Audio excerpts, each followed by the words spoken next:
পাল academy সেন্টারে তোমাদের সকলকে জানাই আমি স্বাগত। আজকে ক্লাস 6 এর কোষে দেখি 1.2 যে লেসনটি আছে সেই লেসনের 19 নাম্বার এবং 20 নাম্বার এই দুটো অঙ্ক আজকের এই টিউটোরিয়ালে তোমাদের সাথে আমি বিস্তারিত আলোচনা করব। তোমরা যদি তোমাদের গণিত বইয়ের পেজ নাম্বার 17 বার করো তাহলে সেখানে দেখতে পাবা সেই পেজে এই যে আমি 19 নাম্বার এবং 20 নাম্বার দুটো অঙ্ক লিখে রেখেছি। প্রত্যেকটি অঙ্ক সেই পেজে তোমরা দেখতে পাবা। তাহলে চলো আমরা বেশি কথা বাড়াবো না, আমরা সরাসরি চলে আসবো 19 নাম্বার অঙ্কে। এবং এই 19 নাম্বার অঙ্ক কি করতে বলেছে আমরা আগে পড়বো, পড়ে বুঝবো, তারপরে ধীরে ধীরে আমরা সমাধান করার চেষ্টা করব। তাহলে চলো আমরা সবার আগে 19 নাম্বার যে অঙ্কটি আছে 19 নাম্বার অঙ্কটি আগে আমরা পড়ি। কি আছে? যথুনাথ বিদ্যামন্দির স্কুলের ষষ্ঠ শ্রেণীর ছাত্রছাত্রীদের স্কুলের বাগানে লাগানোর জন্য পঞ্চায়েত থেকে ফুলের চারা পাঠিয়েছে। খুব ভালো কথা। কোন স্কুল থেকে? যথুনাথ বিদ্যামন্দির স্কুলে ষষ্ঠ শ্রেণীর ছাত্রছাত্রীদের কাছে কিছু গাছের চারা পাঠিয়েছে। কোথা থেকে? পঞ্চায়েত থেকে। এখন বলছে যে হিসাব করে দেখা গেল চারাগুলোকে যদি 20টা 24টা এবং 30টা সারিতে লাগানো যায় তাহলে প্রতি ক্ষেত্রে প্রতি সারিতে সমান চারা থাকবে।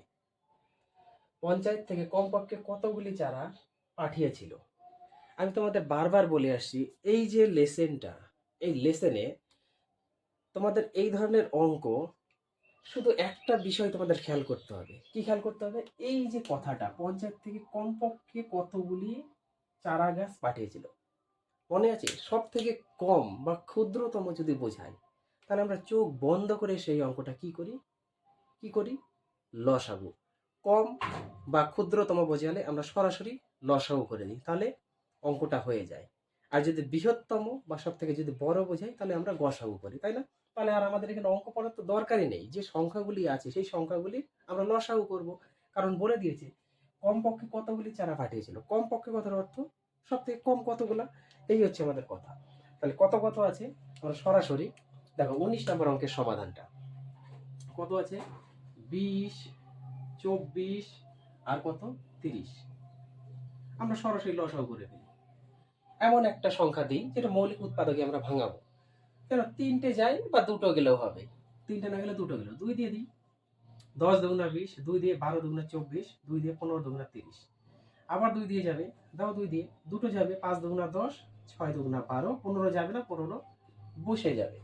এইবার যাবে আমাদের 3 দিয়ে বা 5 দিয়ে, যেটা দিবে সেটাই হবে। 5 দিয়ে দাও, 5 অক্ষে 5, 6 যাবে না, 3 5 15, মানে তিনটে থাকলে দুটো গেলেই হবে। এবারে যাবে 3 দিয়ে, একের এক বসে যাবে, 3 দুগুণা 6, 3 অক্ষে 3, আর যাবে না, আর যাবে না। তাহলে কম পক্ষে যেহেতু বলেছে তাহলে আমরা কি বের করবো? লসাগু। অতএব লসাগু, লসাগু কত কত বলো তো? 2 গুণ 2 গুণ 5 গুণ 3, এটা কিন্তু 3 গুণ 2, এক এক বসানোর কোনো দরকার নেই, আমরা সরাসরি গুণ করে দিই। 2 দুগুণা 4, 4 5 20, 20 3 20 কত? 60। 60 এর সাথে যদি আমরা 2 গুণ করি, 60 দুগুণা 120, অর্থাৎ 120 হলো আমাদের লসাগু। তাহলে পঞ্চায়েত থেকে কমপক্ষে কতগুলি চারা গাছ পাঠিয়েছিল? পঞ্চায়েত থেকে মোট 120টি চারা গাছ পাঠিয়েছিল। এই কথাটা তোমরা একটু লিখে দিবা। তাহলে পঞ্চায়েত থেকে কমপক্ষে 120টি চারা গাছ পাঠিয়েছিল, বোঝা গেছে? এইবার আমরা আসি 20 নম্বর অঙ্কটা। কি বলেছে? একটি ইঞ্জিনের সামনের চাকার পরিধি 14 ডেসিমিটার এবং পেছনের চাকার পরিধি 35 ডেসিমিটার। একক দুটো সেম আছে, আমাদের ডেসিমিটার ডেসিমিটার করেই আছে, একক নিয়ে আমাদের কোনো ঝামেলা নেই। কমপক্ষে কমপক্ষে কত পথ গেলে চাকা দুটি একই সাথে পূর্ণ সংখ্যক বার ঘোরা সম্পূর্ণ করবে? আমাদের অঙ্ক পড়ার দরকার আছে? আর অঙ্ক পড়ার দরকার নেই। পরিধি দিয়ে দিয়েছি এত ডেসিমিটার, সামনের চাকা পেছনের চাকা 35 ডেসিমিটার। তাহলে এই যে কথাটা খেয়াল করতে হবে আমাদের, কি কমপক্ষে, কমপক্ষে যেহেতু কথাটা লেখা আছে তাহলে আমরা কি করব? সরাসরি কমপক্ষ কথার অর্থ আমরা এই দুটো সংখ্যা, একটা হচ্ছে 14 আর একটা কত 35, এই দুটো সংখ্যা সরাসরি আমরা লসাগু বার করবো। লসাগু বার করলে আমাদের উত্তর হয়ে যাবে। 7 দিয়ে দাও, 7 দুগুণা 14, 5 7টা 35, 7 দুগুণা 14, 5 7টা 25, আর যাবে না। অতএব লসাগু, লসাগু সমান সমান 7 গুণ 2 গুণ 5। যদি করি 7 দুগুণে 14, 14 সাথে 5 গুণ করলে 5 14 70 হয়ে গেল। তাহলে উত্তর কি লিখতে হবে?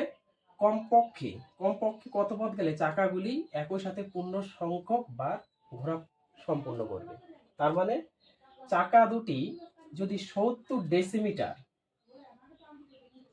যায়, 70 ডেসিমিটার যদি যায়, তাহলে এরা কি করবে? একই সাথে পূর্ণ সংখ্যক বার সম্পূর্ণ করবে। বোঝা গেল? তাহলে এটা হচ্ছে 70 ডেসিমি যেতে হবে, ডেসিমিটার 70 ডেসিমিটার যেতে হবে, গেলেই তখন এরা কি করবে? একই সাথে পূর্ণ সংখ্যক বার সম্পূর্ণ করবে। বোঝা গেছে? এই হচ্ছে তোমাদের 19 নাম্বার এবং 20 নাম্বার অঙ্কের সমাধান। এখানে আমি বলবো এই যে 19 নাম্বার অঙ্ক আর 20 নাম্বার, এই দুটো অঙ্কের মধ্যে তোমাদের ইম্পর্টেন্ট এই অঙ্কটি, ভেরি ভেরি ইম্পর্টেন্ট। এই অঙ্কটি তোমাদের এক্সামে আসে, অনেক টেস্ট পেপারে তোমরা পাবা, মানে কোশ্চেন ব্যাংক যখন সলভ করবো আমরা পাবো এই ধরনের অঙ্ক। তাহলে তোমরা এই অঙ্কগুলো একটু প্র্যাকটিস করো, আবার দেখা হবে তোমাদের সাথে পরবর্তী পার্ট নিয়ে। তোমাদের এই লেসনের প্রত্যেকটি অঙ্ক আমি করে দিয়েছি, আজকের থেকে এই লেসন শেষ, আবার নতুন অধ্যায় নিয়ে আমি তোমাদের সাথে আলোচনা করবো। তাহলে তোমরা এগুলো একটু প্র্যাকটিস করো, আবার দেখা হচ্ছে তোমাদের সাথে।